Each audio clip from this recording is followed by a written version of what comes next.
Oh, snap. Welcome back to the channel. My name's Patrick. If you're new here, hit the follow button. That's TikTok. Hit the subscribe button on YouTube. Hit the thumbs up button. Do all the things. We got all kinds of videos to take a look at. All kinds of stuff going on. JP Miller doing interviews, going on a little media tour. And Micah Francis' family, the Francis family, saying it's all lies. Basically just saying he's full of you know what. They're sitting back there like, how dare you? So we're gonna watch it. We're gonna watch these videos, y'all. We're gonna give it some give it some eyeballs. See what's going on. Make sure you guys follow everybody that we watch too. We got some News Nation in the house, one of the ABC affiliates, Shay Zone, Tough Topic, Robbie Harvey, and Soul Search. We watched the Soul Search video the other day. She was funny as hell. And why the hell did the video? I muted these damn tabs, y'all. I did it for sure. I don't know why that played. But we watched the Soul Search video the other day. It was just funny as hell. So I'm excited. We're going to end on that one. All right, y'all. YouTube, do me a favor. Hit the thumbs up button. Let's get 100 likes as fast as possible. TikTok, tap the screen like crazy. Let's get 25,000 likes as fast as possible. Thank you for the Community Fest. That's the TikTok thing right now. That helps support the channel. The TikTok is not monetized, so thank you for that. YouTube, thank you guys for being here. Hit the little thumbs up and send a super chat. Join the channel. I think it's pinned in the very top of the comments, y'all. Click that link and join the channel. Here we go. JP Miller. Oh, Lord. The community and family outcry didn't stop with the official ruling of suicide. So our Mike Owen asked JP to address their concerns directly. Did you ever physically abuse Mica? Never once in any way, shape, or form. Not in any type of abuse, not physical, no type of abuse ever. I took better care of her than any man could have possibly taken care of her in every way. She never had to cook a single meal. She never had to clean, not one time. She never had to work. All she had to do was take her medicine and enjoy. She never cooked a meal and she never had to clean one time. You what? She never cooked anything and she never cleaned anything. Not one time ever. He didn't say she didn't have to do it often or she didn't have to do it very much or, only once a week. No, he said she didn't have to clean one time. She didn't do laundry, not one time. Nothing. And how are you going to say a statement like that? Maybe she didn't. I don't know. We're not these people. We don't know anything, y'all. But we can comment about things and we can have opinions and we can say, man, that's crazy as hell. Can't we? Let's keep going. Your life. And I did everything I could to protect her from the abusive people who were trying to stop her from taking her medicine. Can you tell us about some of the mental health episodes she's had in the past? Sometimes it's high, like she wants to give away every drop of money we have or buy people things, and sometimes it's low and she wants to stay in bed, or she talks about how she needs to, she wants to end her life. Is it accurate to say that you've had a history of disagreements with Mica's family over her need for medication? That is the most accurate statement you could ever make. Why did you think she needed medicine? If a doctor, especially 7 doctors, especially 7, nurses. Did that go up? And counselors. Nurses can't prescribe medication. JP, a nurse cannot prescribe medication. A nurse practitioner, but not a nurse. A nurse can't tell you. They can say, hey, the doctor prescribed these medications, but the nurse can't tell you that you have to, that this is the medicine that you have to take. All say this woman needs medicine or she's going to commit suicide. Oh, and shout out to the nurses. Where y'all at? Shout out to the nurses. You tend to believe them, especially when she comes off her medicine, she tries to commit suicide. Later in the interview, I asked him if he had a tracker on Mica's car, something referenced in a March 11th police report, and if he was having her followed. He told me he hired a private eye. And I hired the private eye to tell me if she would go near a gun store. That was the purpose. I said, can y'all track her and just tell me if she goes near a gun store? And they said, well, we can't track her for that reason. We can tell if she goes near a gun store, but we have to have something that's like, a divorce going on or something. I said, well, I guess we're getting a divorce. No, I filed for divorce. You guess you're getting a divorce? This is crazy as hell. Before that. At a news conference on June 5th, the attorney for Mica Miller's family, Regina Ward, introduced Mica's Law. Ward compiled what she called Mica's List, saying the examples were taken from Mica's verbal story, journals and writings she left behind. There you go. 575. Aloha. Thank you for subscribing. Very sweet. Very much appreciated, y'all. Do the same thing. Hit me with them live fest thingies. YouTube, hit the thumbs up button. Let's go. The list details examples of, quote, abusive coercive control. Ward acknowledged that JP had not been charged with any crime relating to Mica's death. Mica's family is trying to get a law named after her. It's called the Coercive Control Bill. They want to call it Mica's Law. They claim that she had a journal that shows she was a victim of abusive coercive control. The definition includes things like isolation from family and friends, depriving of basic needs, threats to reveal... Look at his face. That's creepy, y'all.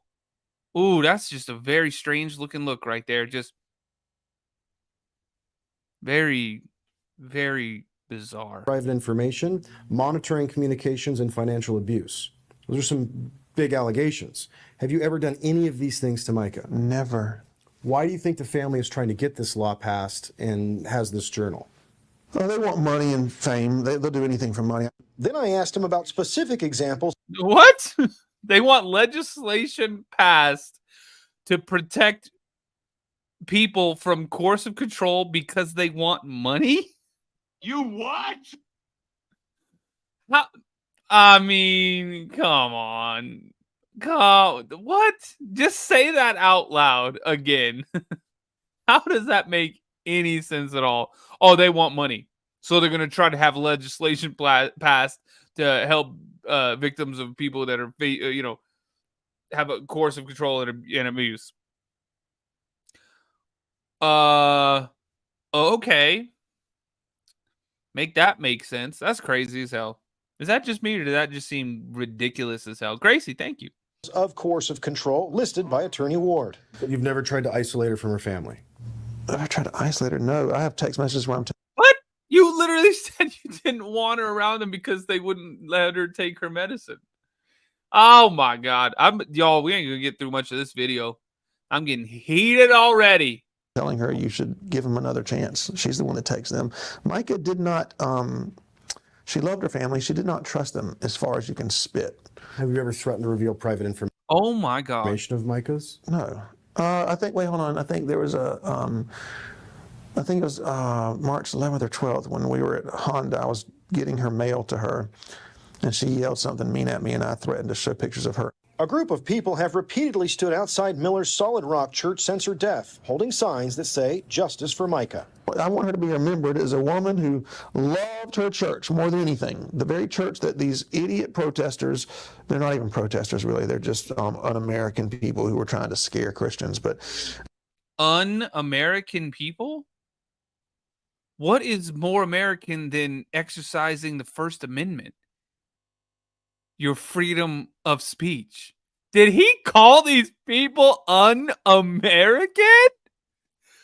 Oh, hell no. That is crazy. They're coming against the thing that Mica loved. She loved her church more than anything. Remember by that. And that's a good thing to be remembered by. It's not un-American to practice your First Amendment rights.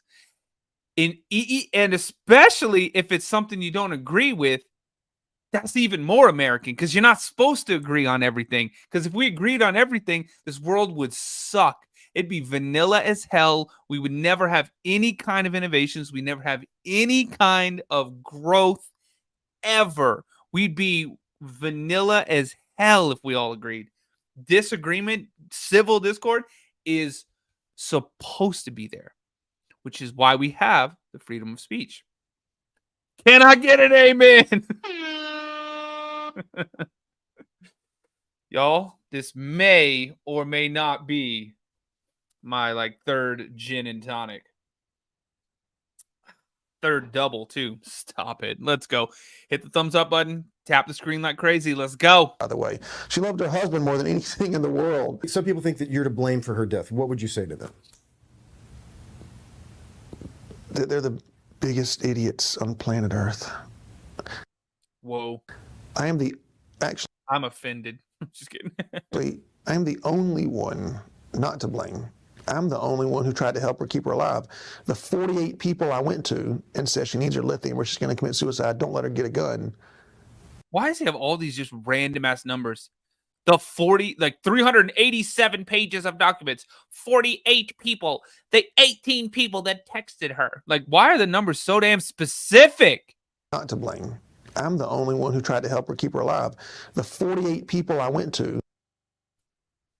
and said she needs her lithium or she's going to commit suicide, don't let her get a gun. They had the information, especially her family, and did nothing. With me, she never committed suicide. With me, she's happy, healthy, whole. And that was Mike Owen reporting. We reached out to the family of Mica Miller through their attorney, requesting a response to the interview that you just saw.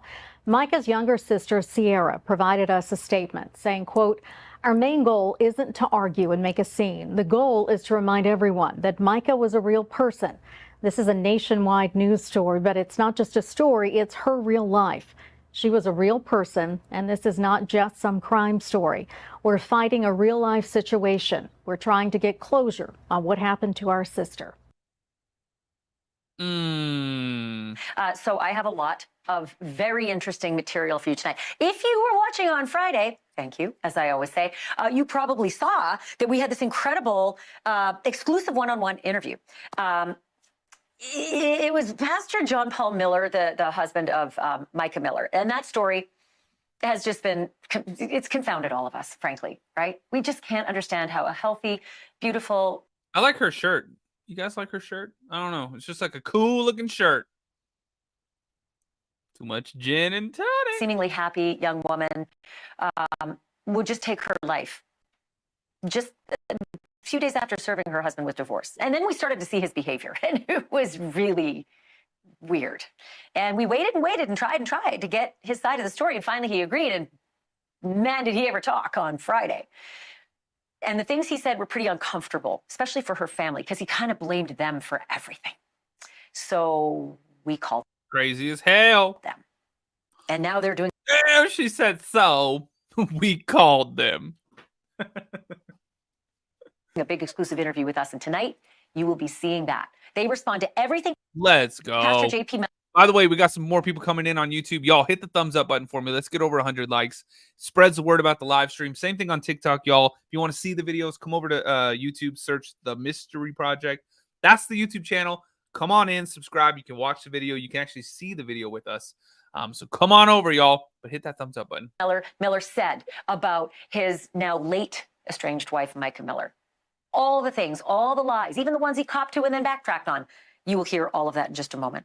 Also, Karen Reed, it is official. They're going to retry her. So Whoa. if you're not busy in early 2025, you too can sit through this whole thing again. Or can you? Because as it turns out, something kind of hinky happened. And her lawyer is making hay of it. Those are not the legal terms, but mark my words, they make sense. There are a couple of dates on the docket right now that will determine if young Karen Reed is actually going to have to stand trial 2.0, or if her lawyer really outmaneuvered the prosecutors. Because when I first saw it, I thought it was a screw up. Now I think it's a strategy. I'll tell you all about it in just a minute. And then also late May, we took you to like Manhattan. And the story about this dog named Rocket, such a cute little thing. His owner tossed him off an 8-story ledge. And he survived. And then that happened. The rescue, the dramatic rescue, the NYPD. Oh, my God. Rushing Rocket to the hospital. And Rocket got surgery and a long road to recovery. And guess what? Rocket has been reunited with that rescuer. And we have the video. We're going to show you everything. So buckle up. Get yourself a sarsaparilla or a whiskey. I recommend the whiskey. Because if you were here Friday, you know that we devoted that full hour to the exclusive interview with Pastor John Paul Miller. Aggrieved and grieving. The widower of Mica Miller. She took her own life back in April. Legally and officially, Pastor John Paul Miller has not been accused of anything related to Mica's death. That's true. Unofficially, he has been the subject of scorn and suspicion and worse because of his documented behavior during their troubled marriage and his bizarre behavior after Mica died. We want to pass. That's got to be a horrible feeling to not be charged with anything, right? No, like absolutely nothing. Like 0 charges, like as of right now, like literally nothing. That man did absolutely nothing wrong, right? Because that's what we have to say. But think about how shit. Well, I almost said shitty. Fuck it, shitty. Think about how terrible it is that even though you haven't been charged with anything, everybody's like, mm-hmm. You know what I mean? Like literally the entire world looks at him and goes, mm-hmm. Isn't that just horrible? That's a horrible feeling. To be completely and utterly innocent and it not matter like at all. God. Wow. Let's keep going. Mr. Miller to share his side of the story, and oh boy, did he ever share. Here's a little taste. I saw it coming for years. I told them for years this would happen over. And I said, if she gets off her medicine, suicide is the next thing. She tried it in the past, but with me, she always remained okay with me. She was on her meds with me. She was healthy and happy. And even if she did get low or stop taking her medicine, I would help her get back on it, and things would be fine. Without me and with her family, she's off meds, and she committed suicide. Am I supposed to stay home and cry? Am I supposed to go out with my friends? Am I supposed to go to a bar and drink? I don't know what the right thing is. Right? As a pastor, should I just get on my knees and pray? I mean, I want to die in that moment. I can neither confirm nor deny that I've ever put on a Spider-Man costume. Oh, God. When you was talking about that stuff. Caffeinated Sloth, good to see you. But you'll never see me in the same room with Spider-Man, I will say that. Oh, I've never done a legal drug my whole life. Okay. Well, oh, crap, that was a lie. I'm sorry, that was a lie. I'll be addressing that bit in a minute, like the whole that was a lie, because it wasn't the only one. Oh, Lord have mercy. Mica died by suicide just days after serving him with divorce papers, and there was a lengthy paper trail of his alleged abuses. The GPS tracker that he put on her car, the tires that he allegedly slashed, the topless photo that he apologized, posting that online, topless photo of Mica. But through it all, he told us that he was really just trying to save Mica from herself. He said he warned her family that she would die by suicide since he'd been unable to convince her to continue taking her meds. He said if anybody besides Mica is to blame for her death, he says it's her family. News Nation correspondent Richard McQue reached out to that family, of course, for their response to all of this. And here's what Mica's sister, Anna Francis, and the family attorney, Regina Ward, had to say about all that. What was it like watching this interview? How did it make you feel? At one point, I burst out and started laughing. Like, just straight up started laughing. Because of just how ridiculous half of everything was. And just, we can prove basically everything he said wasn't true. What part made you laugh? Whenever you asked him if he had never, well, the first part that made me laugh was whenever you asked him, has he ever done any drugs? And he said, absolutely not. I would never. And then he goes, I just lied. And then said that he smoked or something, or didn't. Sat in a car when he was 16, whatever. And we know that he had done recreation things as a 40-year-old man in his 40s, late 30s. We know that for a fact. So we can prove that he's done it more than once. And then saying he's done steroids just once, tried it once. That's also, we can prove that he's done that more than once as well. And I don't know. It was. Man, what the heck kind of steroids is he taking? Oh my God. Silly to me that he everything. He's like, wait. I lied. Those were Tic Tacs. That's what he'd probably say. He's saying he's just giving kind of partial truth too. Well, I think the biggest thing is if you go to the comments that were left, everyone was spot on. Everybody called him out, and it was easy, I think. You don't have to be a professional to detect a lie. And it was obvious, I think, that many things that came out of his mouth were falsehoods or recreations or exaggerations, partial truths with a little something added, partial truths with something missing. Mica's family says that she once told her sister, quote, if I end up with a bullet in my head, it was JP. But in Rich McQue's interview, JP, Pastor John Paul, emphatically denied that he ever abused Mica. Have you ever abused your wife? Never, not once in any way, shape, or form. better care of her than anybody could ever take care of her. I never made her ask her to clean the house, not once in 7 years of marriage. She never had to cook a single meal. She never had to work. She was never harmed physically in any way. But here is what Mica's sister and her attorney say about that. Oh, Lord. Well, him just using a simple, he almost wanted to be thanked that she was never forced to clean her house. And he uses those small little things that he might have done that most people would say, oh, I wish I could have a house cleaner or something like that. He uses that as almost like a token. I get to do what I want now today because I didn't make you clean the house today. Regina, you were working with Mica. What? I get to do what I want. Oh, my word. Here's an idea. Just be an adult and clean your house. Nobody wants to live in a dirty house. Just clean it. Before she died. Yes. What was she telling you? I mean, she called the police about abuse, but tell us what she, if you can, what she was telling you she was going through. Yeah, I absolutely can. You know, lawyers usually have a duty of confidentiality even to the grave. But I have the permission to speak about those things through Sierra, who's the special administrator over the estate. So she has assumed the shoes of Mica and speaks for her. So she's given me permission to talk about most of those things. Some no. But basically, Mica was telling me a lot of horrendous things. Things that shocked my conscience, and I've been doing this for almost 20 years. Abuse? Yes. Whoa. Types of abuse. Every kind that you can imagine, and even kinds that you can't imagine as a normal, rational human being. Sweet baby Jesus, that poor woman. And to see this absolutely beautiful 20, in her 20, well, she just turned 30, but she lived all of her 20s with this man. And she had such a beautiful spirit and an aura about her that you immediately knew that you sensed that she had a good heart, was a good woman, and she wanted to just be the best Christian woman there ever was.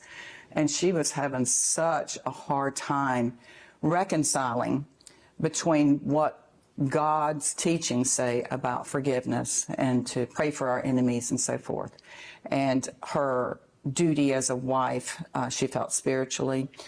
She struggled with these things because on one point it's God says that as a wife I need to be supportive of my husband, I need to be obedient, and I'm trying to do that, and at the same time God is telling me that I need to forgive someone who's abusing me. So she had a difficult time reconciling, you know, that where am I supposed to forgive my husband for abusing me, for doing these terrible things to me? And like in her video, these terrible, terrible, terrible things. One question in particular got a big reaction from Pastor John Paul, who again took aim at Mica's family. Do you feel that you did anything that you would change? Do you feel any part responsible? God, that's a great question. Man, that's such a good question.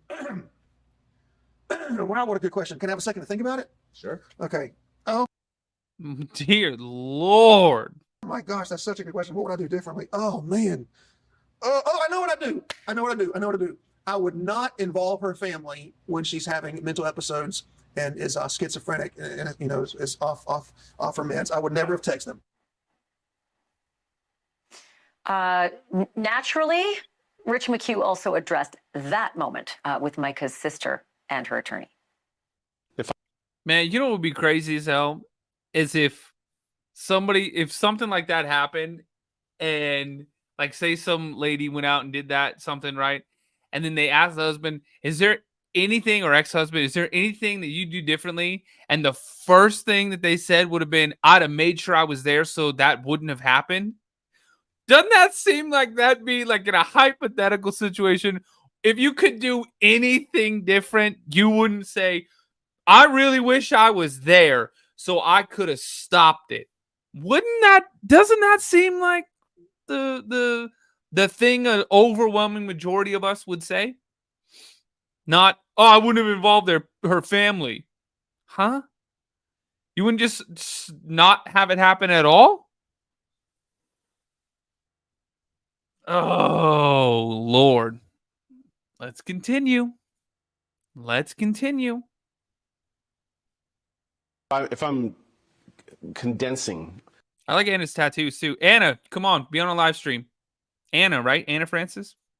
Be on a live stream, Anna. if I'm condensing what I believe is his central defense, he relies heavily on saying she was on lithium, and when she was on her meds, she was good. And when she was off her meds, she was not good. And her family wanted her off her meds, and therefore I was the only person that was trying to really save her life. He ultimately lays blame on your family for this. What do you would want to say to that?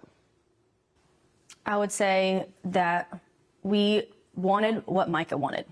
She wanted to run a charity and she wanted to go to Africa and do all that. And I said, wow, amazing. Good for you.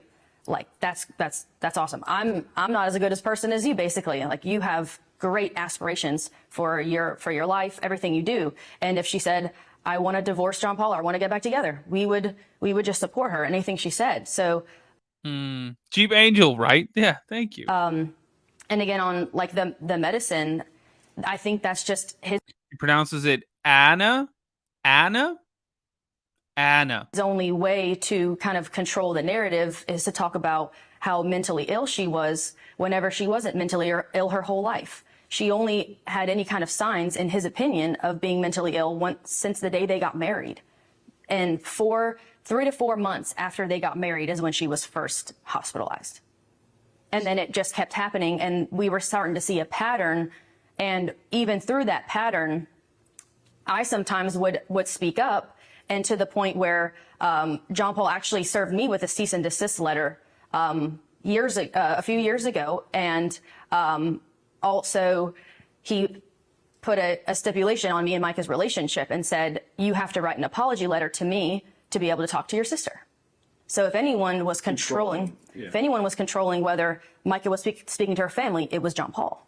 Yeah, and I did not do what he said. I did not write an apology letter because I was putting my beliefs out there. I was stating the truth, and what John Paul can't handle is the truth and what was happening in that situation. So I did not even handle the truth. Wasn't allowed to speak to my sister per John Paul for over a year. And then when she went to go leave him, I was able to have a relationship with my sister again. What does your family want to say about this and their general response to his interview? So glad you asked that question. Our family wants to have Mica remembered. That was good. Anna. It's got to be Anna. I saw what you did there. That was ninja. That was ninja status. That was good. Did y'all catch that? As the amazing person she was throughout all of this, we wouldn't shine any negative light on her, what she did, anything that would control her whole life. We would never even want to speak negatively about John Paul either, because that's not what Christians do either. We let, like, God can take control of the situation. Then we let the law enforcement do what they need to do to protect Mica. The family has a lot of awesome plans for us to pick up where Mica left off in her charity work and everything. We want to continue to be that light towards the world that Mica was. And we don't want her absence to leave a hole or anything. We want to all fill that hole. And that's why we believe so much that Regina is a good person to help us do that, because then Mica's law can be introduced and more people can be helped. As much as John Paul thinks he's a one-of-a-kind person, there's tons of men like him, and there's tons of females like him that want to do the same thing to others that he did to Mica. And that's why this Mica's law is so important. And that's what I love about her family is that he's trying to make them out to be these villains, right? No, well, they did this and then but she literally says, and this is awesome, she literally says, we want Mica's law introduced and passed. And she doesn't say so that people go to jail and so that the people who do these kinds of things are caught and put in jail. No. She says so that it helps people. She's not even worried. She's not even thinking about, oh, this is going to, take these people off the streets. She says, we want this passed because it's going to help people. It's going to save people. It's going to rescue people from these situations, save people's lives and things like that. She went right to thinking about the victims and not thinking about the people who are going to go to jail for doing it. That's pretty awesome. Let's keep going.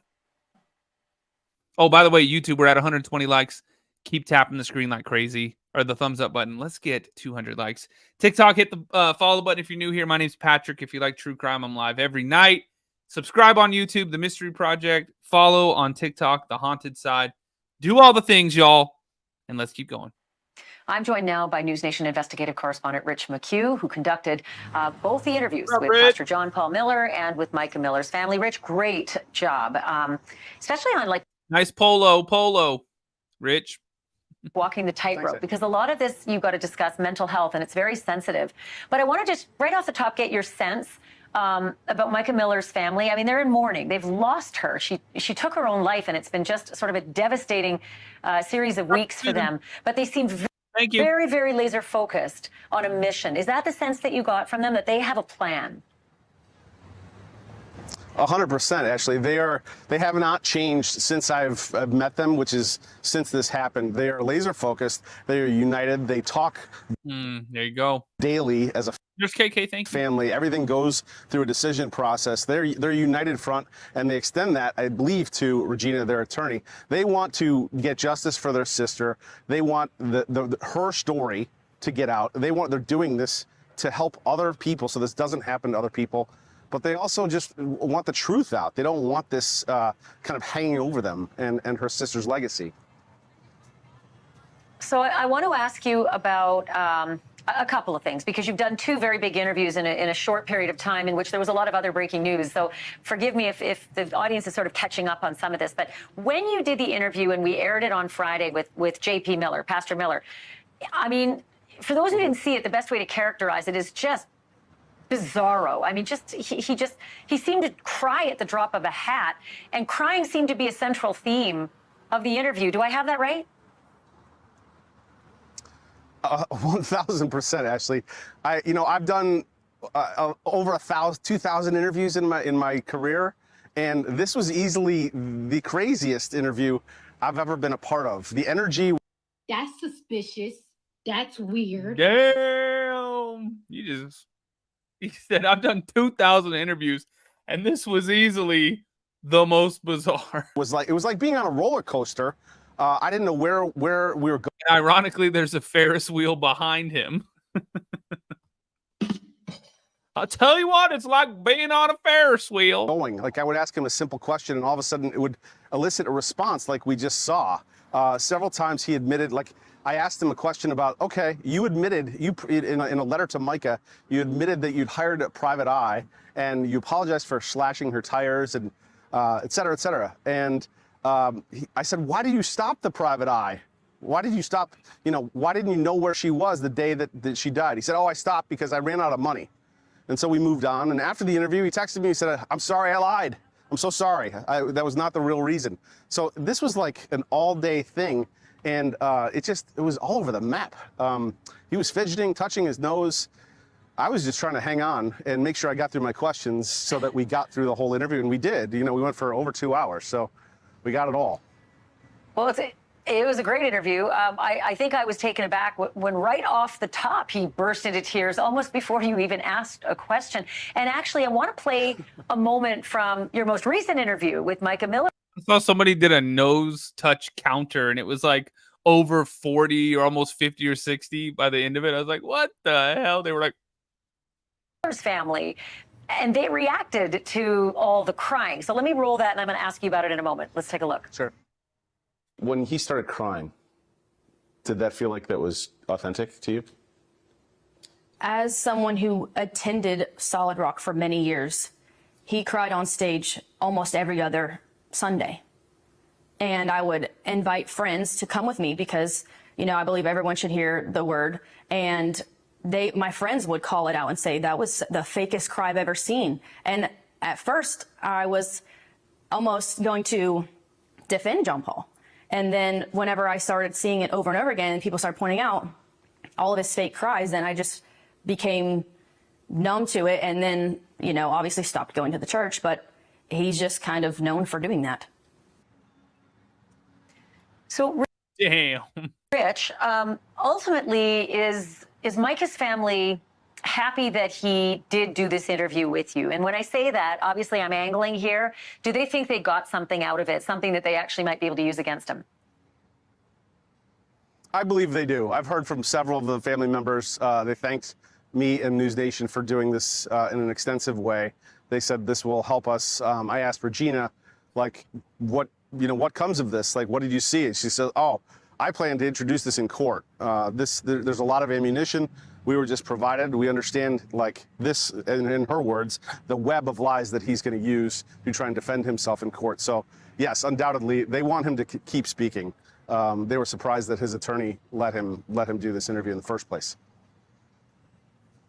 So I've been in the game for a long time, like a few decades. And I remember one of the first lessons in journalism was that we don't cover suicides. We don't want any copycats. We don't want to draw attention to that in a negative way.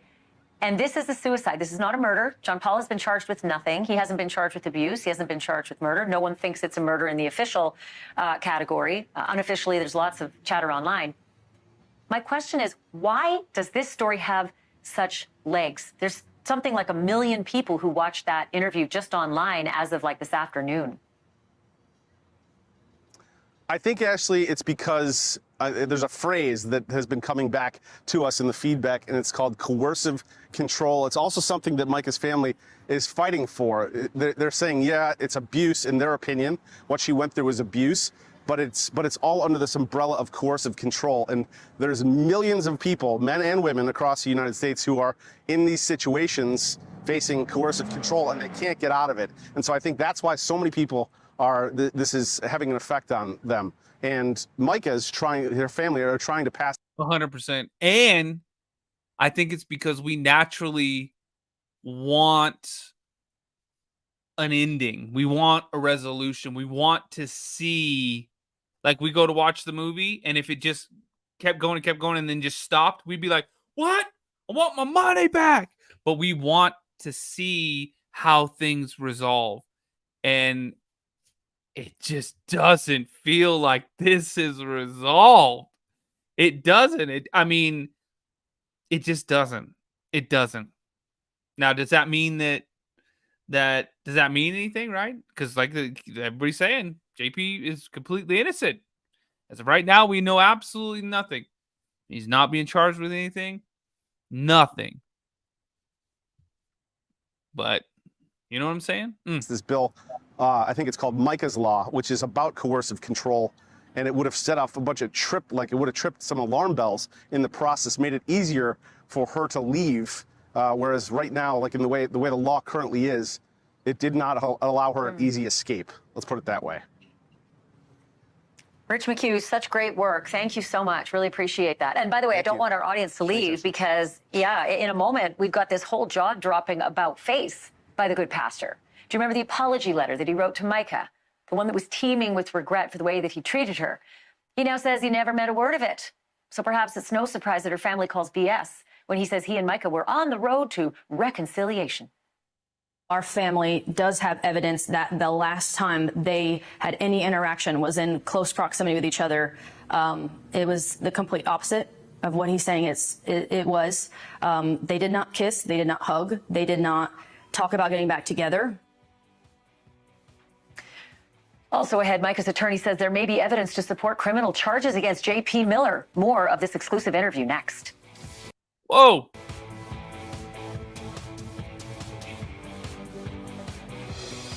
Criminal charges, y'all. At one point in the stormy marriage of Mica Miller and her pastor husband, John Paul Miller, he wrote her a letter apologizing for some of the nastier things that he'd done to her. For one, posting a topless photo of her on the internet. And two, vandalizing her car tires. JP wrote that he was trying to hurt Mica because she had hurt him, admitting that it was, quote, evil of him to do it. But in his exclusive interview with News Nation, he did a 180 on that. He backtracked. Not just on the apologies, but on the implied admissions of guilt as well. Here now is more of our exclusive interview with Mica's sister, Anna, and the family's attorney, Regina Ward.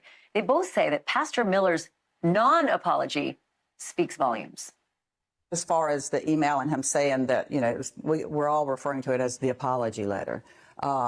He's spinning it just like he does with everything.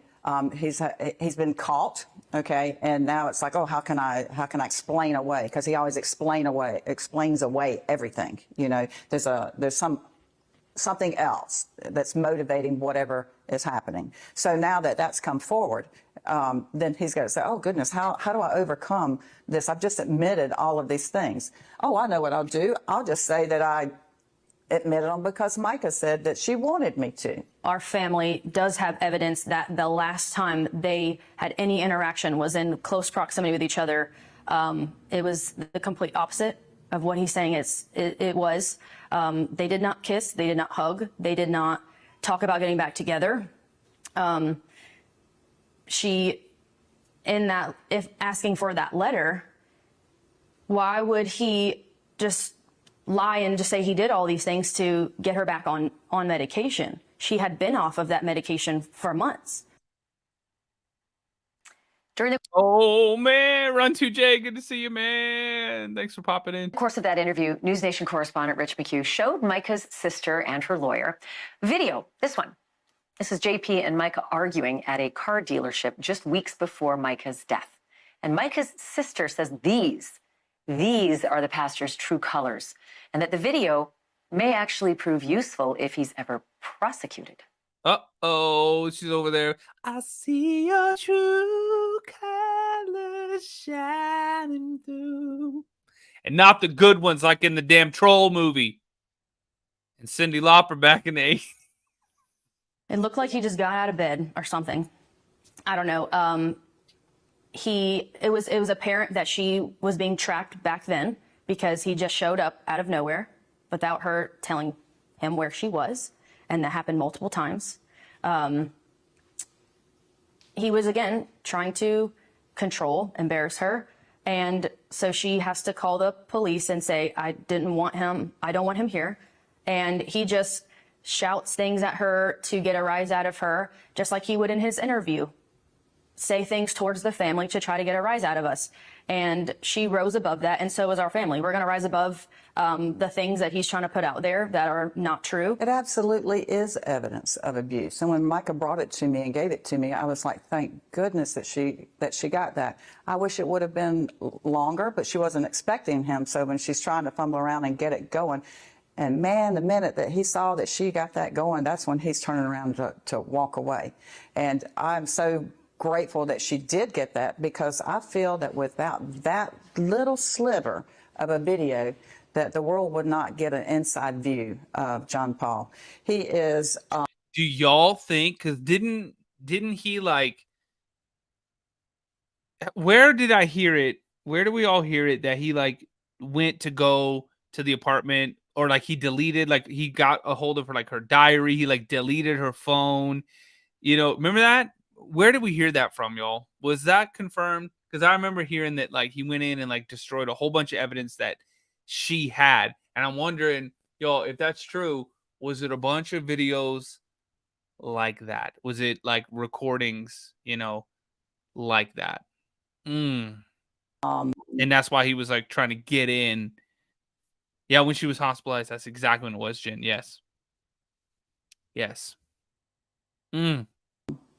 Very crafty and spinning his web. He is always spinning the narrative. Spinning his web. The guy who cosplayed as Spider-Man next to his Wonder Woman wife and who held on to that outfit for rent. I don't know if it's Spider-Man. To me, at least via the lawn video, is more like Spider Muppet. You know what I'm talking about? That dude's.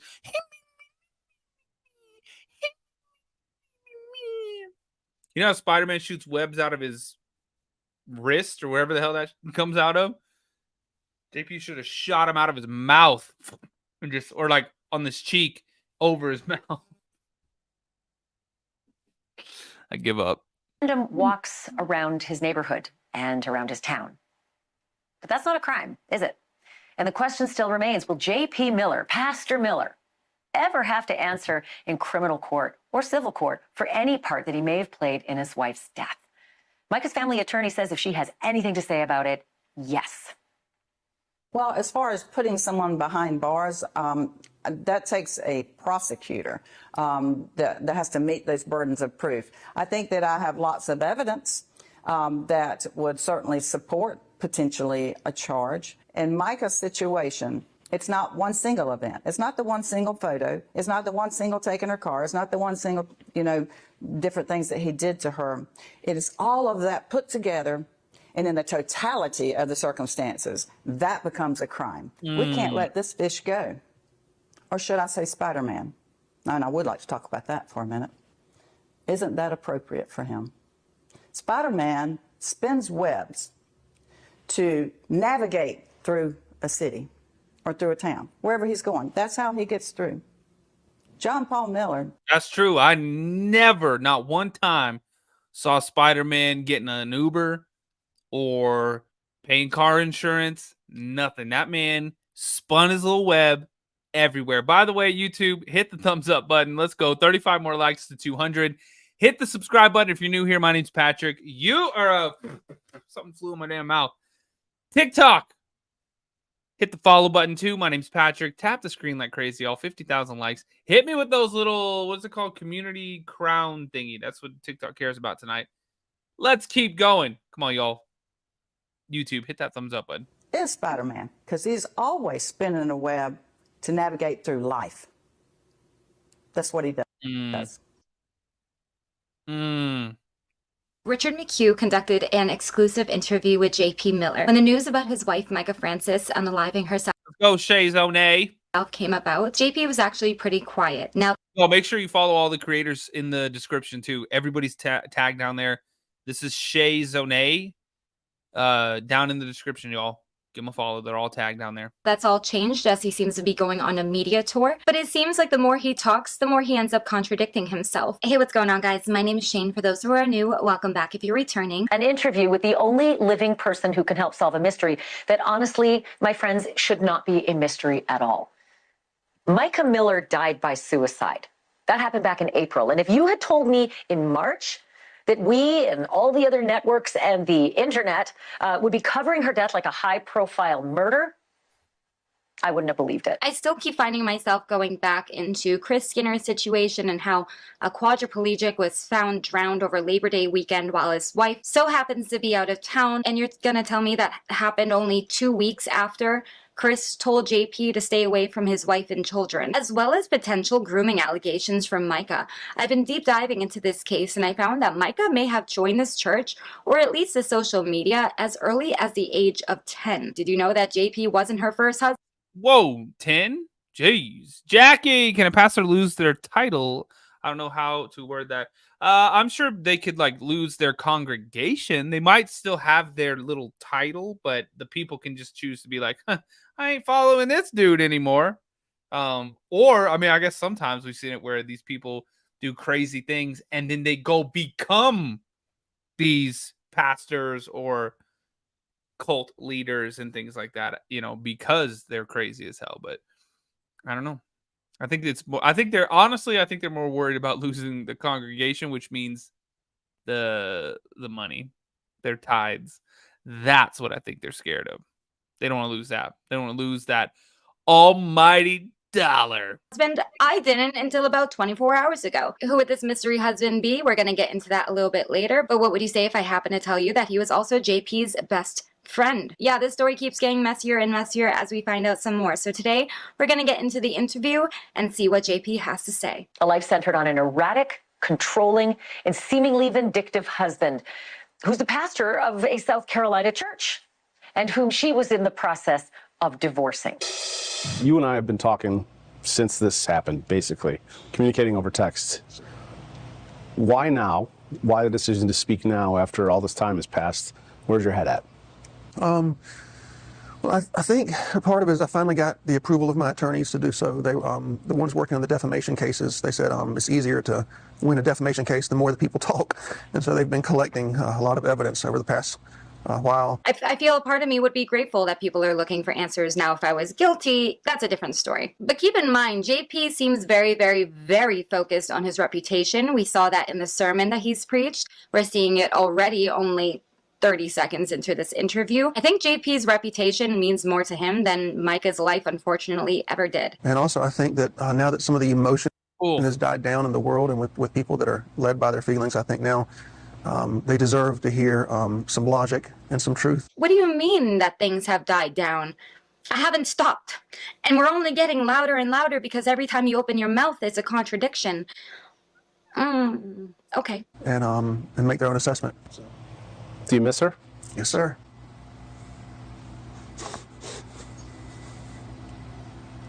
Yes, sir.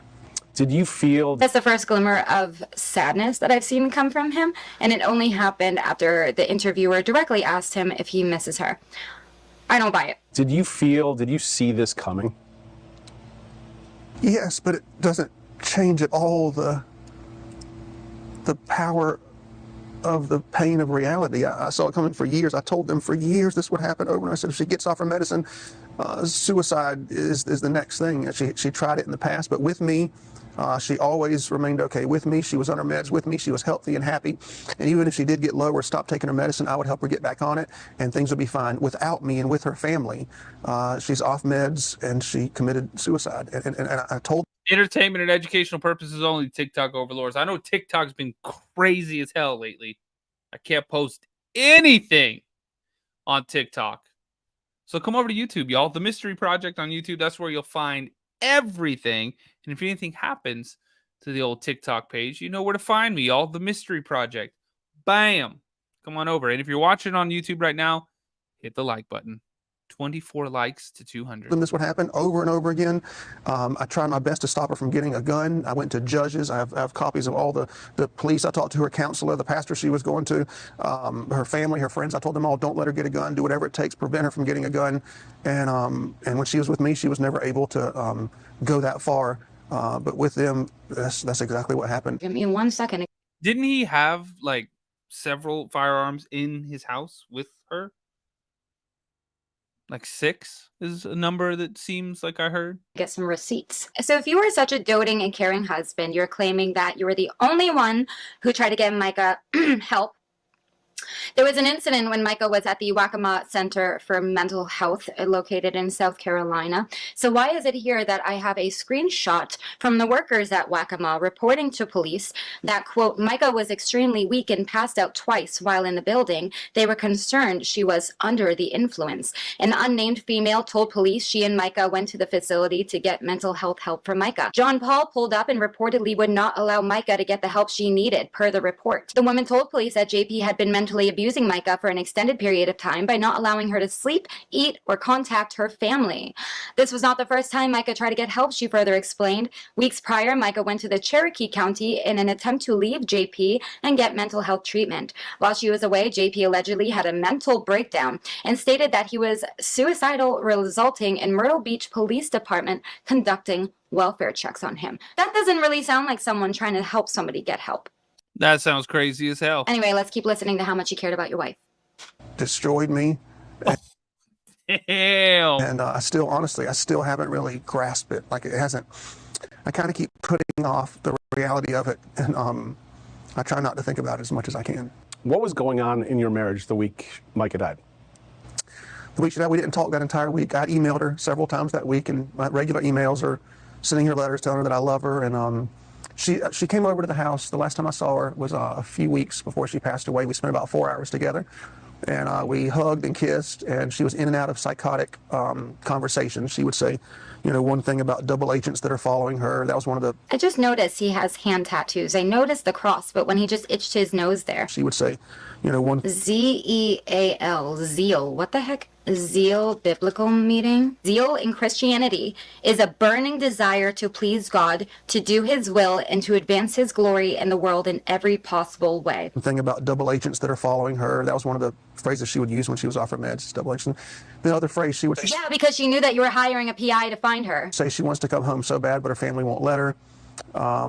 She told me she wanted to live in Africa and asked me if I'd live with her. That's funny because the police report we just read, you're claiming that the family didn't let her come back to them, but you're claiming, or the workers were claiming, that you made it difficult. Sean Paul had been mentally abusing Mica for an extended period of time by not allowing her to sleep, eat, or contact her family. So which is it, JP? I said, sure, if you take your medicine, you know.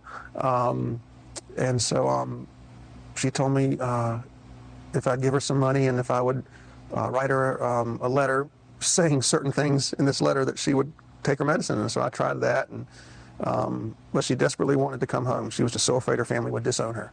And so the week before she passed away, I probably emailed her maybe 7 or 8 times that week just saying, I love you, you need your lithium, you know, don't forget who you are when you're on medicine versus who you are when you're off. Wouldn't him claiming to send emails be easily disproven or not? Wouldn't they be able to get a warrant to search his records and maybe see what was said? I'm curious if those emails were ever come to light. She had lost 40 pounds in a month, and nobody that was in her life thought to take care of her. Nobody. She was living with a former registered nurse. Her family, quote unquote, were taking care of her. She lost 40 pounds in 1 month, and no one thought she needed help. She was talking about living in Africa. No one thought she needed help. She's making videos on Facebook, and if you see the videos, you know it's not her because she has a different cadence, a different tone, a different amount of words per minute when she's healthy and on medicine than when she's off. And the way she was even looking into space when she's taking those videos, you knew she was delusional. And if somebody loved her enough to take her to a professional and say, okay, this woman says she's being abused, or this woman says, you know, this, or she's lost 40 pounds in a month. If someone thought, I need to take her to a professional, that professional would have known that she needed medicine. And the reason I know that's true is because I took her a few weeks before she passed away. I took her to probate court. And in 3 minutes time, she went in, she walked back out. When I went in, they said, your wife is mentally ill and she needs medicine desperately. And I said, okay, let's do it. Let's get her the medicine. Let's get her help. And they said, she's not a danger to anybody in society, so we can't force her to do it. But if one of her family members or friends had taken note of the way she was acting and seen what was happening to her physically and taken her to just one professional, they could have saved her life.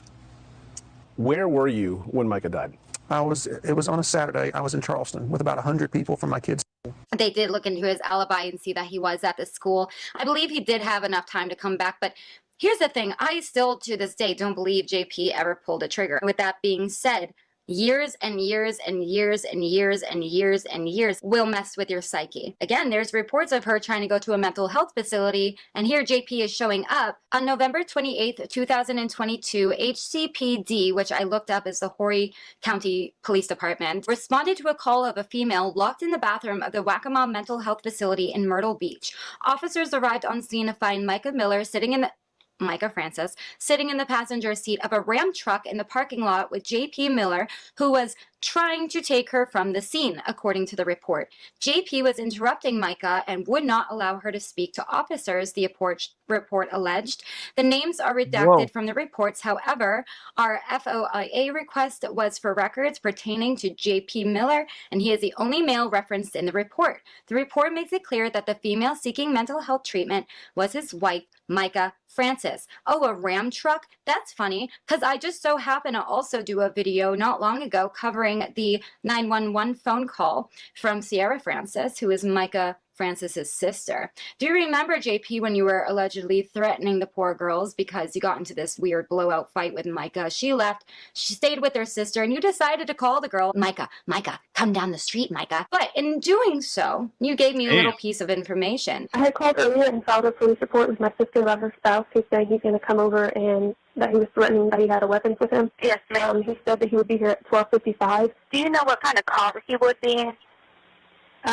He has a few, but probably is it a red Dodge truck? Oh. He has a red Dodge Ram. Oh. What was it? Oh, soccer. It was a soccer tournament. Okay, so. Angela, love the shirt. Thank you. Play free bird. Yep. Thank you. YouTube, hit the thumbs up button. 10 likes away from 200. And Ruck Dong, thank you for joining the YouTube channel. You're a misdemeanor. Thank you for the love and the support.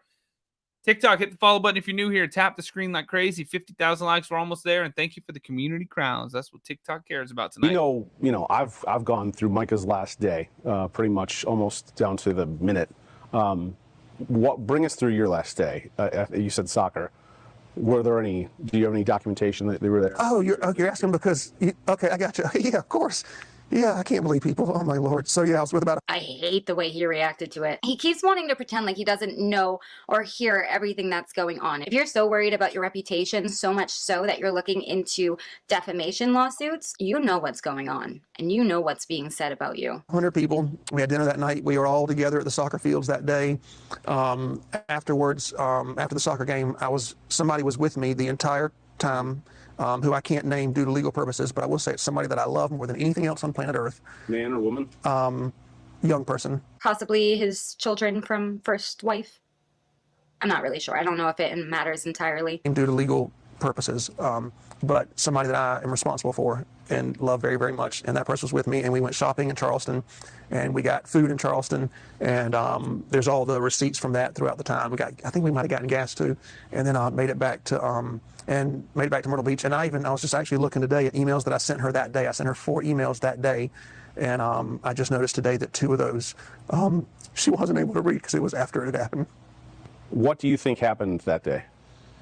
So according to what she's tried to do in the past, and according to her doctors who have taken care of her for years, and according to me who's seen it over and over again, I imagine that she was in an incredibly euphoric attitude. I saw her Marty, thank you. Pictures on the Dick's Pawn Shop. Someone sent me screenshots of the Dick's Pawn Shop pictures where she's smiling. You're going to tell me that you haven't actually watched the surveillance footage that we've all watched so far? Someone sent you screenshots? I don't buy it. Which out of the 6 or 7 times that she tried to commit suicide in the past, only one of those times was she depressed. The other times, she was very euphoric. 6 or 7 times. And she would wake up and say, I think I'm supposed to die today. And I said, no, honey, you're not going to do that. She said, well, my mind tells me that I'm supposed to kill myself. I said, we're not going to listen to your mind. We're going to take you to a doctor and get you help. And I discovered, of course, that she had stopped taking her meds each time. But either way, she was in a euphoric attitude. And so you see the Dick's Pawn Shop video where she's wearing her. First, he says he saw screenshots, but now he's mentioning the video. I know he knows that there's a video, but the switch in words that he used, I don't know if it means anything, but he might be contradicting himself. I think he watched. I believe he saw the videos. Her work clothes and with a smile on her face. So they sold her a weapon, and then I assumed that she drove. She told one of her best friends. So far, the 4 people she spent the most time with every week, no one's interviewed or talked to those 4 people. And one of those people that I talked to told me that she told her 2 years ago, if I ever commit suicide, I'm going to go to this place in Lumberton, the state park or something like that. Which friend is that?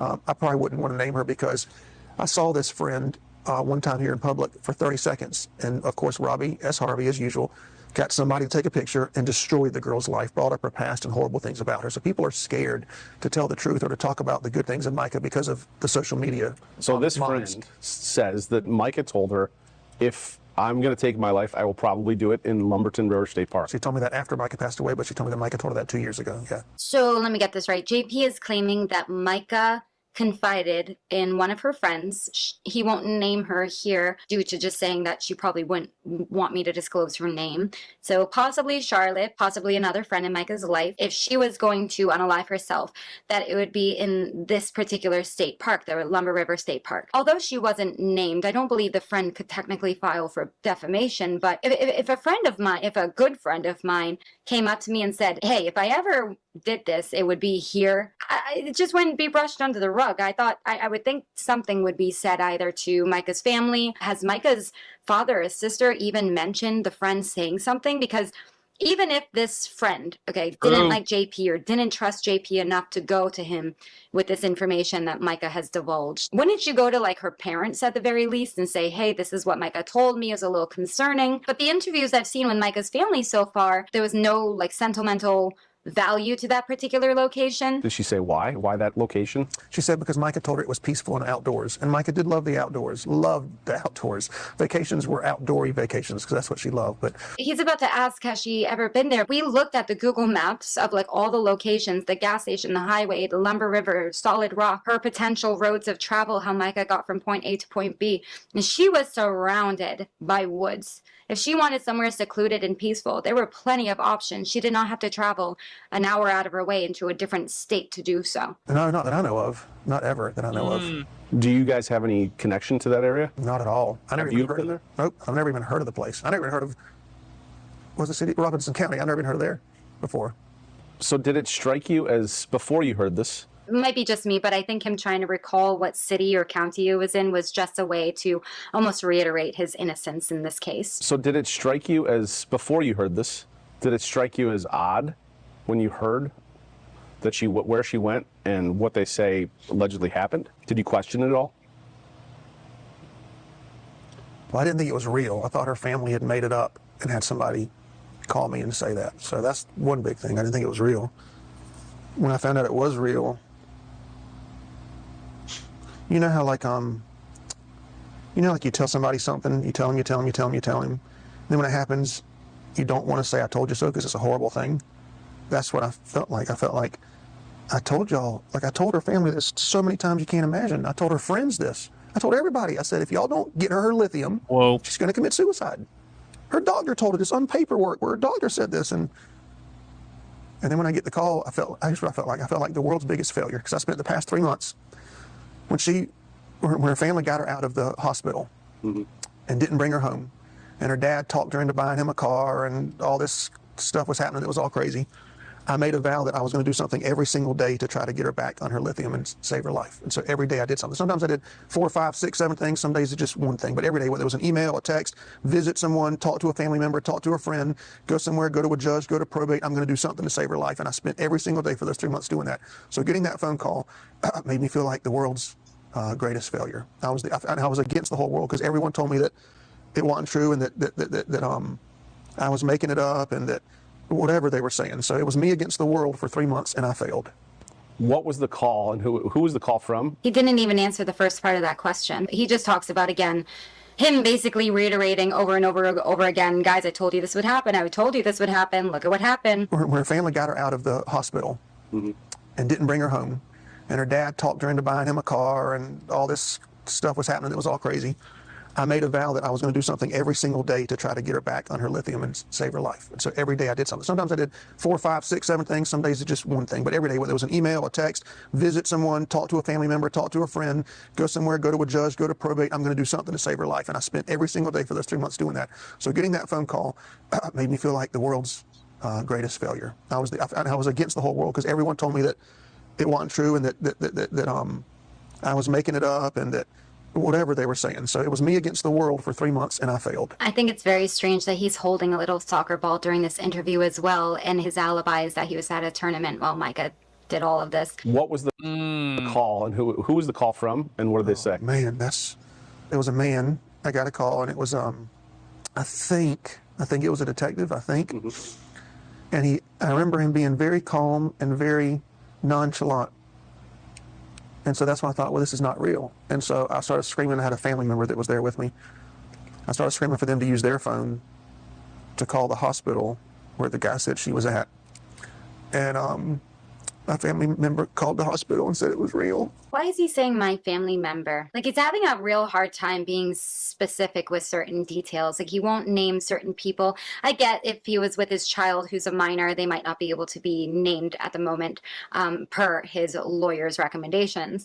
But like somebody who's with him to make enough of a phone call, like I would assume maybe a parent or who would be making this phone call. Also, that's something you could easily look into, again, with search warrants, looking into phone records, email trails, so on and so forth. So I feel the more that JP does these interviews, he gives us more and more details that we can then go in and fact check. Still didn't believe it. And so I called a police chief that I know somewhere around here, captain or somebody.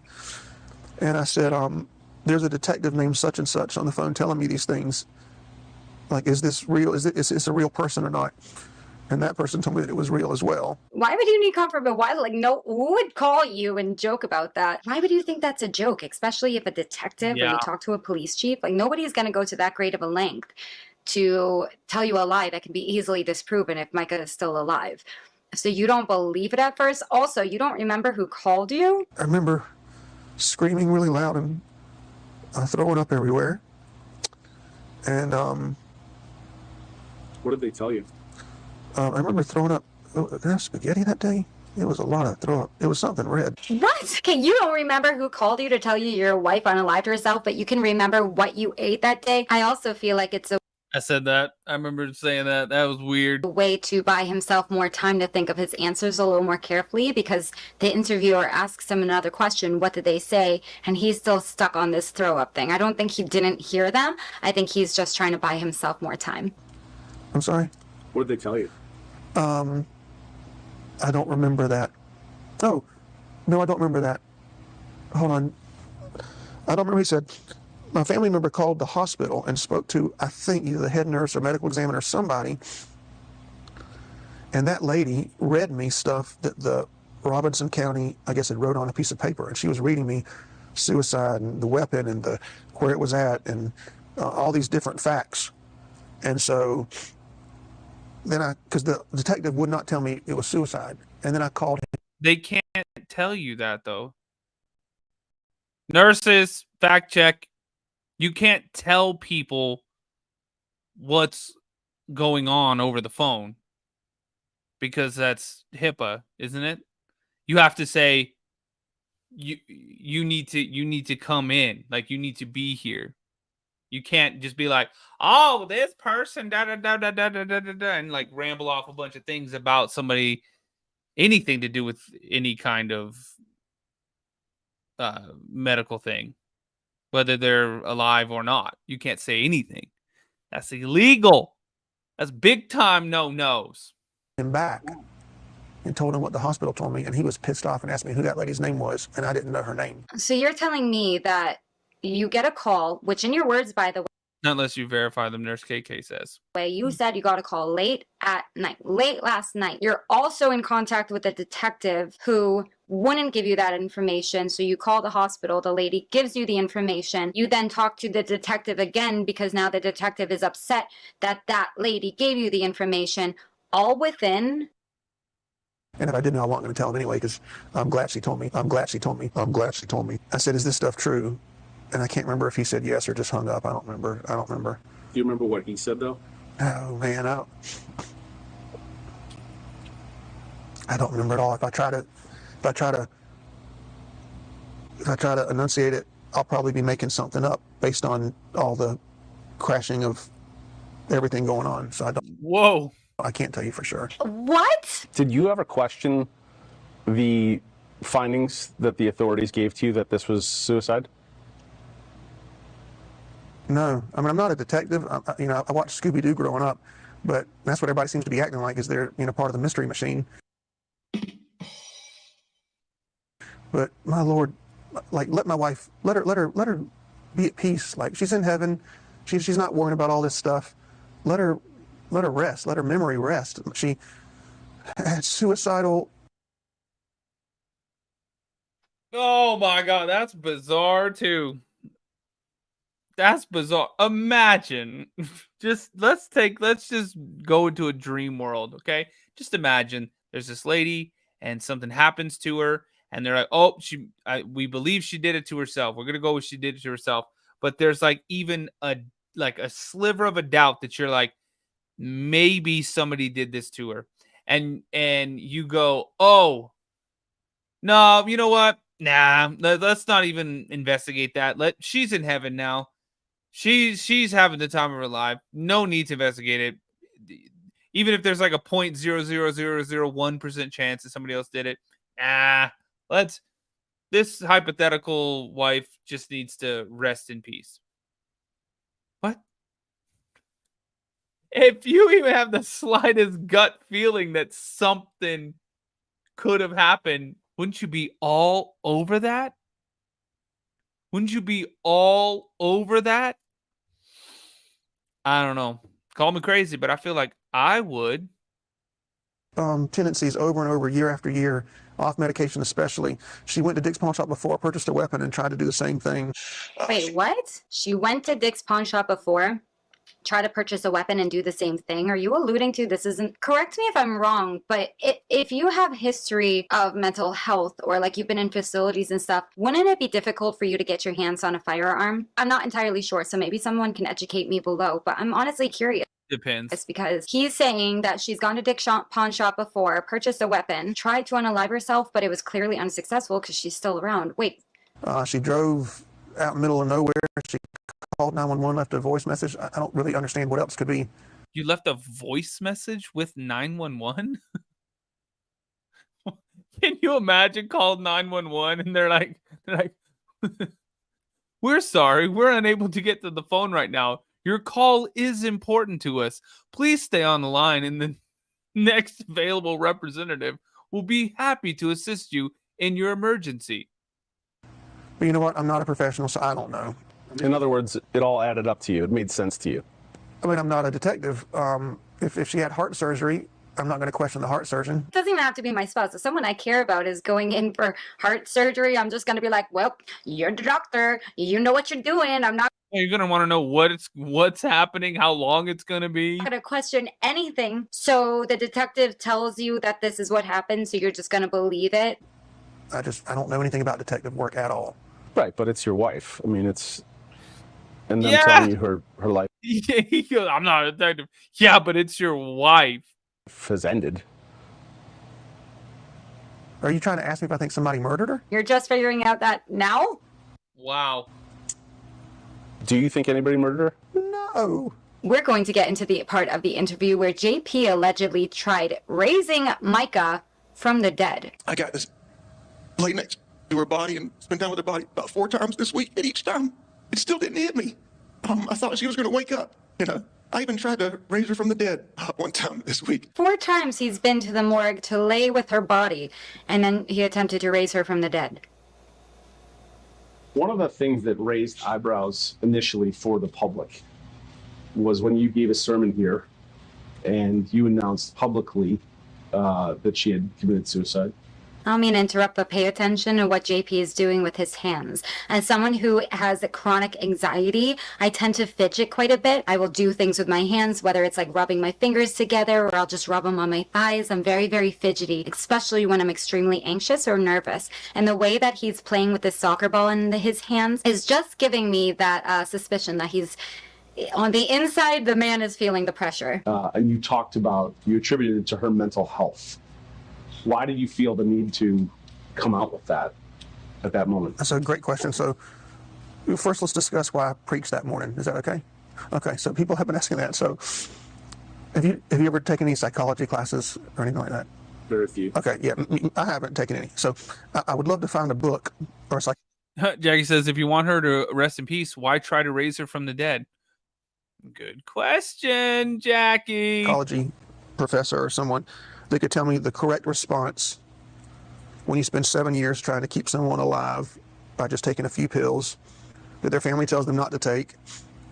Then when they don't take it, they go into a hospital, their family takes them out, and then you spend 3 months trying to get them help when their family's telling them that you're evil and the bad person, and then it finally happens, the thing that you've been dreading for 7 years and you're trying to prevent for 7 years, then it happens. I don't know what the correct response is, right?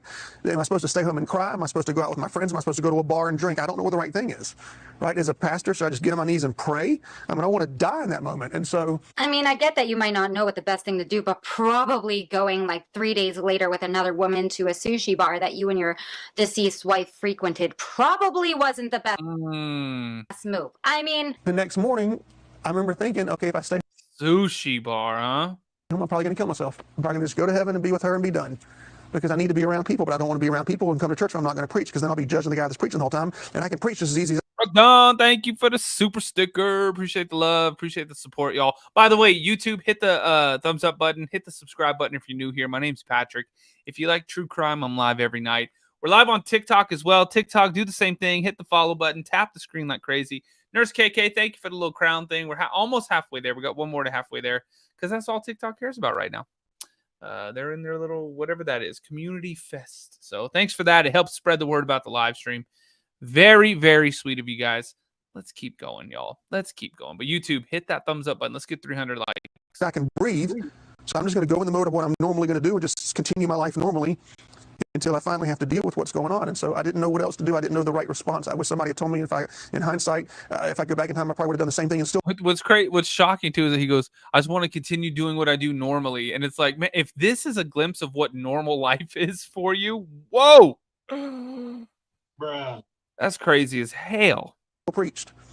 And then at the end, and the sermon was about leaving your legacy and the people you leave on earth and your memory that's being left. So I thought maybe that's God. Then I thought, you know what, Mica wouldn't want me to preach. That's exactly what she'd want me to do. She'd be telling me to do it. She'd be trying to force me to do it. So I preached. And then at the end of the sermon, when I made the announcement. Nice to be directed. Patrick, shout out to CJ spreading love for you. Hell yeah, I saw him in here earlier. CJ, where you at, man? Thank you, sir. It was made, and of course, I'm not in a clear thinking frame of mind. I mean, it's like, it's not like I'm, kumbaya and got it all together. I said what I said because I didn't want them to think that it was because she's a bad person, or I wanted them to know, like, if Mica does anything that's out of character, it's because of her mental illness. It's not because of her. Like, she's a wonderful woman, full of integrity. When she's on her medicine, she's black and white, does the right thing, does not like the wrong thing being done. Off medication, she's a totally different person, and I didn't want them to see her as someone that was bad. I wanted them to know it's just a sickness, like if you have heart disease or if you have, diabetes or whatever, a mental illness, you need medicine to continue going forward. And for someone who is so worried about your reputation, you seem to really lack the ability to take any accountability whatsoever. I'm going to have to make this video into 2 parts because we still have about 20 minutes of the interview. I saw a clip of this interview on Whoa, Stevie, CJ sent a bunch of us. Hey, rock and roll, CJ. There he is right there. Bam. Give him some love, y'all. Go subscribe. dying to get through in that preview when he mentions climbing a tree. A tree? Seriously? I know. But it has a tie, oh my God, to his ex-wife who filed a police report. You will not want to miss part 2. So let me know what you guys think below, and I will see you very shortly in my next one. Last week, oh my goodness, John Paul Miller spoke with News Nation in an interview that lasted the entire hour of Ashley Banfield's show. In response, Mica Miller's sister Anna and their attorney Regina Ward essentially says the entire interview is nothing but a lie. And not only was it a lie, they say they have the evidence to prove it was all a lie. Not hallucinogenics. what would hallucinogenic be? Make you hallucinate. Oh my God. Well, what makes? But remember, this part killed me too because he's like, hallucinogenic. How'd you say that word? Hallucinogenic.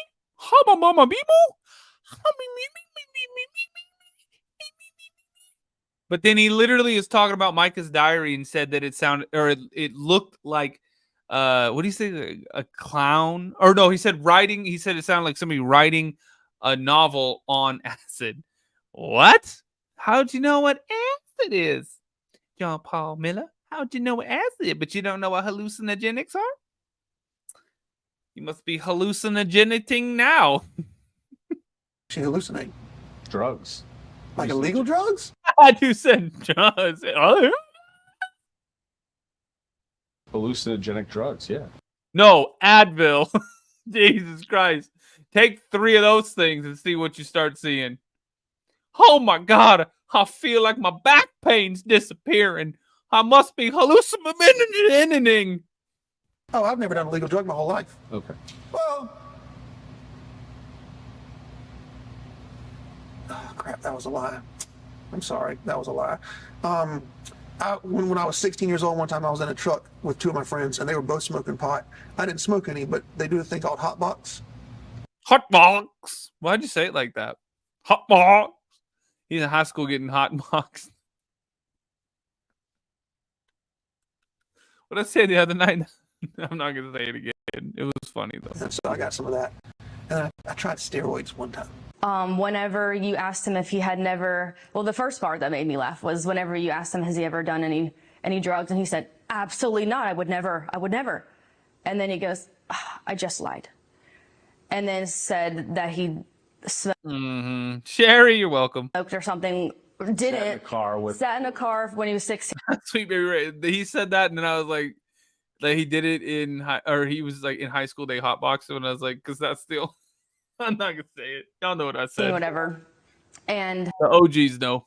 We know that he had done recreation things as a 40-year-old man in his 40s, late 30s. We know that for a fact. So we can prove that he's done it more than once. And then saying he's done steroids just once, tried it once. That's also, we can prove that he's done that more than once as well. When it comes to the claims that John Paul Miller allegedly abused his wife, Mica, John Paul says he was essentially the best husband for Mica. One thing I have I have great peace. Hey, there he is. This is Run 2J. Look, man, you're on screen. Are you still in the chat though? About between me, God, and my wife is that I was the best husband I could possibly be, and if I went to do it over again, I don't think I could have done any better. And so because of that, in the midst of all this war and chaos, I have great peace in that area. Have you ever abused your wife? Never, not once in any way, shape, or form. I took better care of her than anybody could ever take care of her. I never asked her to clean the house, not once in 7 years of marriage. She never had to cook a single meal. She never had to work. She was never harmed physically in any way. But what did she do? If she didn't do any of that stuff, what the hell did she do all day or ever? Regina Ward, the attorney for the Francis family, says Mica provided her evidence prior to her passing that says otherwise. But basically, Mica was telling That's the part right there. That's the part right there. me a lot of horrendous things that shocked my conscience, and I've been doing this for almost 20 years. Abuse? Yes. What types of abuse? Every kind that you can imagine, and even kinds that you can't imagine as a normal, rational human being. Yo, it's one of those things like, do we even want to know, you know? And to see this absolutely beautiful 20, well, she just turned 30, but she lived all of her 20s with this man. And she had such a beautiful spirit and an aura about her that you immediately knew that you sensed that she had a good heart, was a good woman, and she wanted to just be the best Christian woman there ever was.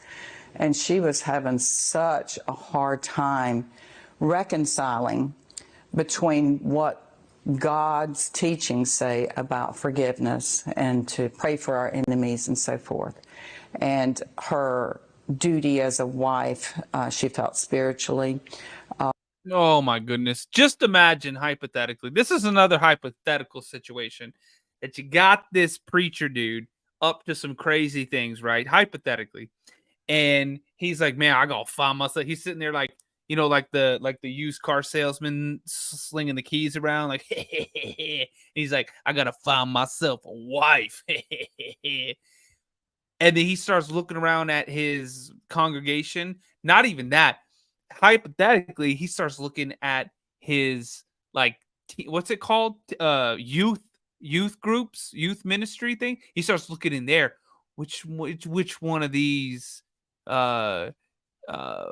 youthful people that, you know, can I cherry pick out of there, because they are going to believe me and think this way and think that, oh no, everything I'm doing is normal. It's you that's doing something wrong if you don't do exactly what I say all the time and da da da da da da da.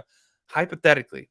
But I mean, that's crazy to think about, that could happen, where they're like, no, this one. And hypothetically, is again, imagine if that person was already married to someone that you knew, and you would do something like that. Hypothetically, man, that would be crazy as hell, wouldn't it? She struggled with these things because on one point it's God says that as a wife, I need to be supportive of my husband. I need to be obedient. And I'm trying to do that. And at the same time, God is telling me that I need to forgive someone who's abusing me. So she had a difficult time reconciling, you know, that where, am I supposed to forgive my husband for abusing me, for doing these terrible things to me? And like in her video, these terrible, terrible, terrible things. And Mica, in her own video prior to her passing, seems to speak about this very thing. So you don't have to stay in a abusive relationship, whether that's sexual, whether that's somebody forcing you to take illegal drugs, or alcohol abuse, or physical abuse, psychological abuse, making you think that this is all your fault, or you're a bad mom, or you're a bad wife, or you're a bad husband, or you're you're not giving it your all when you know you are. Man, the craziest part is she's such a doll. Like, she's a damn catch. There's dudes out there praying they could meet a woman half as amazing as this. And they'd be like, woo, let's do this. And she had it all by the looks of it. And my word, talk about squandering something good. That's crazy as hell. Man. That's crazy to have all that and be like, no. How'd you mess that one up? How could you mess that one up? Got it all. God hates divorce, but why? According to everybody I've asked and the scriptures that I've found, it's because it hurts people. But does abuse hurt people?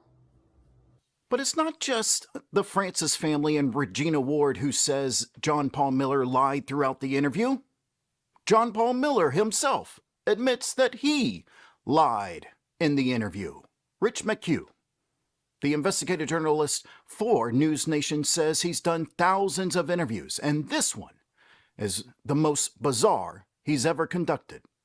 I've done over 2,000 interviews in my career, and this was easily the craziest interview I've ever been a part of. The energy was like, it was like being on a roller coaster. I didn't know where we were going. Like, I would ask him a simple question, and all of a sudden it would elicit a response like we just saw.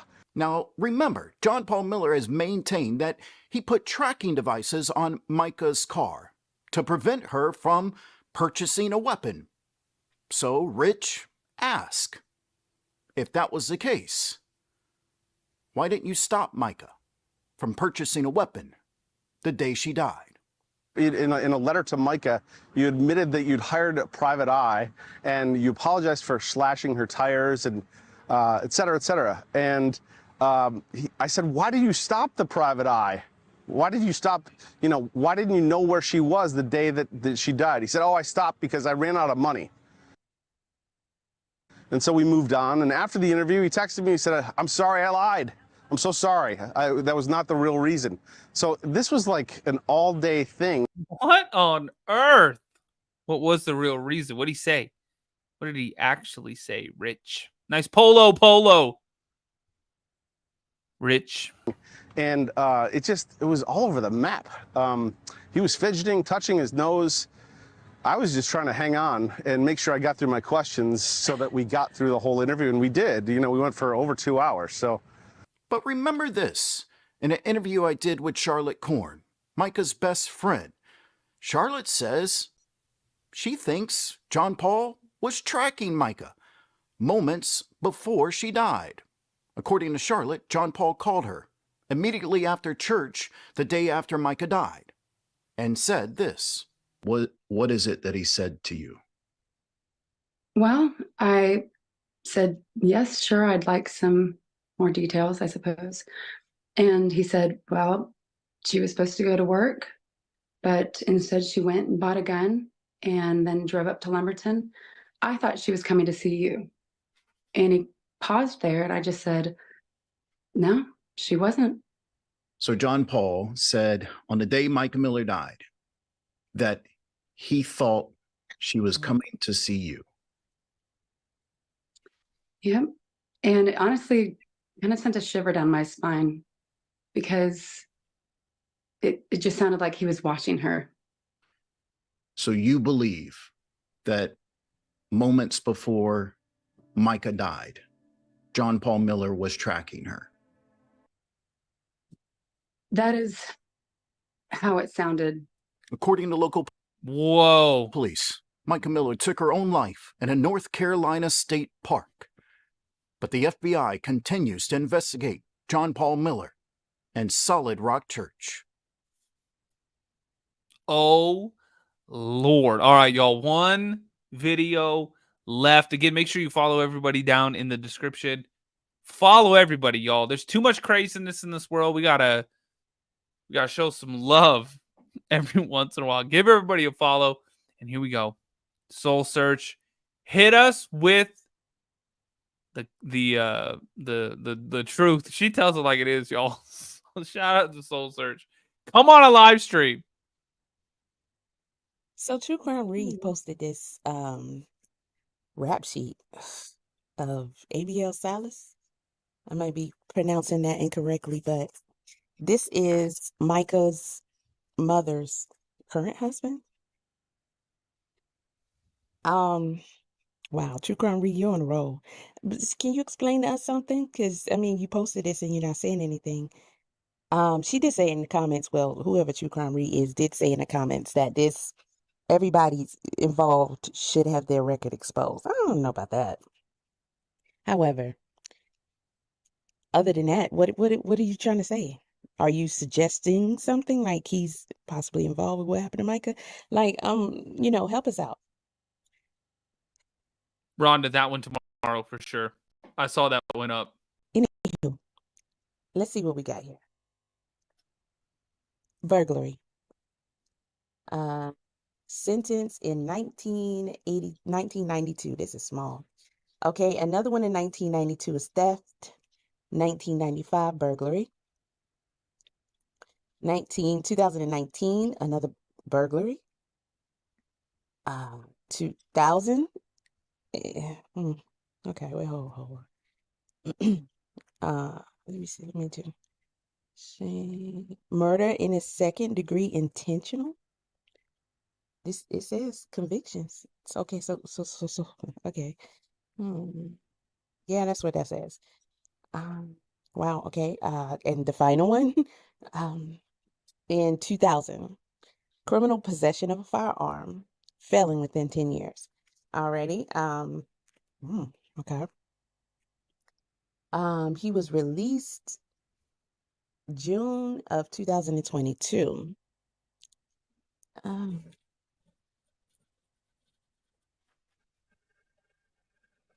Okay, so all of this is listing his locations.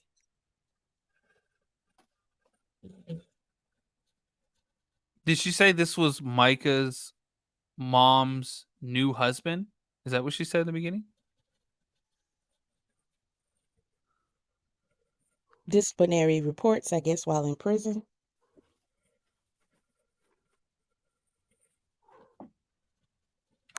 Let's read some of this. Unauthorized dealing or trade. Use of something, property, personal property. Okay, so this must have been, okay, yeah, it says the facility. So this is when he was in prison. Child, ain't nobody studying about that.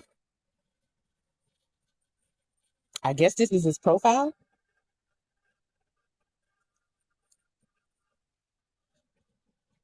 Yeah. Looks like his Facebook and his Facebook posts. Okay, I'm waiting for you to get to the point. Let's speed this up, child. Because, yeah. She said, let's speed this up, child. Rock, thanks for gifting a membership. Very sweet. Thank you so much. ME got it too. Hey, there you go. Thank you. Thank you for the love.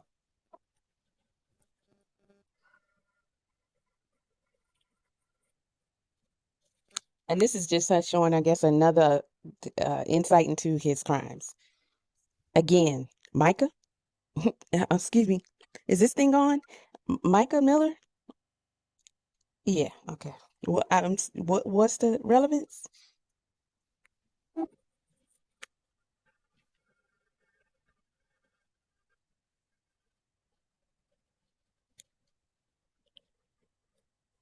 That is crazy though. What is why would she even put that up there?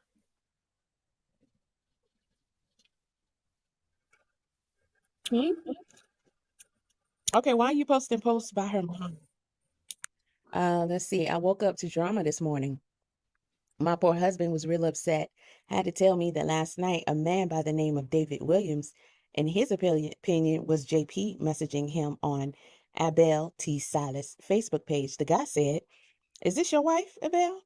This is just the beginning of what I'm going to show the world." There were two photos, one from the Kansas Board of Pharmacy and another page from a court case in 2017 in Wichita, where I live. Of course, Abel was livid. I just giggled. This person sent him a post like was sent to Micah's best friend, just threatening him and exposing my past. Now, this thing about a secret can only be told once. I was in a DV shelter with a family member in 2017. I am the one who called the police, and they took both of us to jail. My daddy immediately bailed me out, and I was pretty beat up. Now, the person is an elder to me that I love deeply, but I'm so confused. What's going on here? I'm trying to. Okay, but have a very strained relationship my entire life. Now, the police has filed several pictures of it is blocked here by the location tag Da, that da, True da, Crime Re da, has. Don't da. nobody care about you being in God's hands in Chicago. If it's gonna block the screen, don't put it up there because again, your location, we don't care. Let's see, I'm gonna try. The police file has several pictures of me taken by the police because I was very torn up on my face.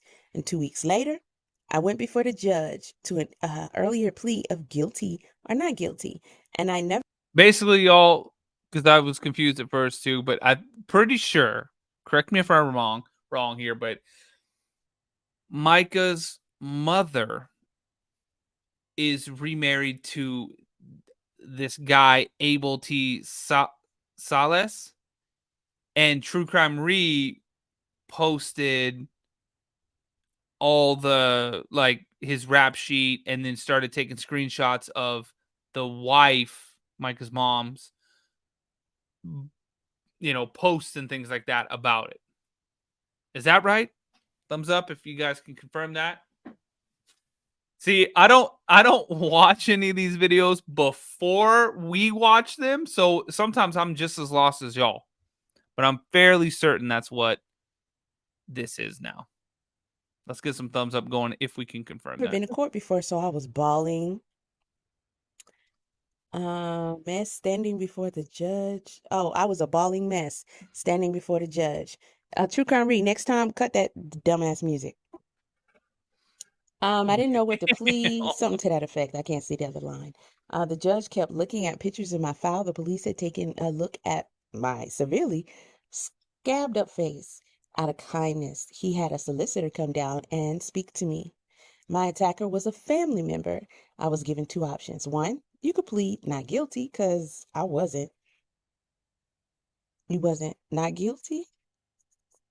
It says one, plead not guilty because I wasn't. You wasn't not guilty? Okay. I mean, if that's what you're trying to say, I guess. The other person didn't have a mark on them. Now, that's God's words to us to respect our elders. Hitting was not going to happen for me. Okay, I'm lost. What is this and what to the what does it have to do with Micah? Oh, y'all just being messy? Like, I don't get it. Okay. So I was grappling, which is something I learned in the self-defense course years ago. But then there would be a court date and attorneys. And my number one concern was not getting this person in any more trouble because of who she is to me. My original charge was disorderly conduct, brawling, and fighting. All I did was defend myself. Now, got away and called the police from my room. I never been in this situation as an adult, only as a child. I didn't know calling the police for help that I'd go to jail as well. I was in shock, to be honest. The police even felt bad for me. The solicitor said by just looking at my wounds, she would definitely receive jail time. I just couldn't do that. So, option 2, plead guilty, and it would be something deferred for dismissal. Again, your location is in a way. I was on probation for like 8 months, and then poof pow, be gone. It went away. It's not even on my record. Growing up in a DV situation my whole life, yeah, I refuse to go through that as an adult. I do not have a criminal record. It went away after 5 years. Tara, I don't know if that's been released yet. I don't know. I don't know if this is the same post or not. I don't even understand what the hell True Crime Re doing, but I just want to show this because True Crime Re has been posting weird stuff, including intimate, like just stuff like this about Micah's family. Child, what are you on? Okay, what you and JP got going on over there? And Flo, somebody commented in True Crime's comment section saying they want Flo to cover a story. They address Flo in True Crime Read's comments. Y'all ain't paying attention. So True Crime Read posted back and said, okay, just reach out. Send a message. Like, so y'all just want to be entertained. That's it, right? Ooh, I spilled my iced coffee. Does that Don't do mean that. the answer is yes, or what does that mean? Y'all just want to be entertained because I'm trying to figure out what we doing over here. What's really going on? Y'all just gonna act like you don't see the mess and something just ain't right. Just ain't right. Something. Song by Keith Sweat. Look it up. Something just ain't right. What's real? What's going on with this little crew over here? True Crime Read, why are you posting this? Why are you slandering Micah's family? I mean, weird. Because listen, it's only one thing that could make this relevant. One thing. That they, in fact, were responsible for Micah's passing. I mean, that's what JP is trying to say, right? Am I correct, y'all? Doesn't he blatantly say that over and over again? So you're posting some things about the mom and some past, I don't know, and the stepfather having a murder conviction, while JP is saying that they are responsible for the for Micah's passing.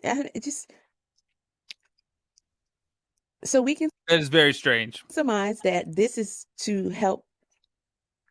What number is this out of the 350 pieces? Because clearly that's what this is, right? Yeah. Say it with your chest. How about that? Because if you think somebody gonna go digging around, looking, and put all this focus on Micah's family and their past and whatever they went through, just because their daughter, Micah, has passed away, and you want to get the attention off yourself, JP, and your flunky crew, you out your rabbit. So you better come correct with it. You better come straight up and give us something, give us something, or keep wasting your time. How about that?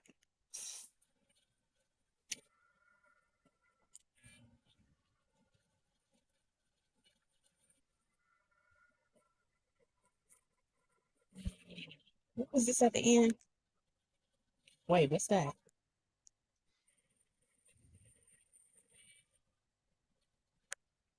Angelina, dear Miss Honeycutt, enclosed you will find a summary order issued by the Kansas Board of Pharmacy.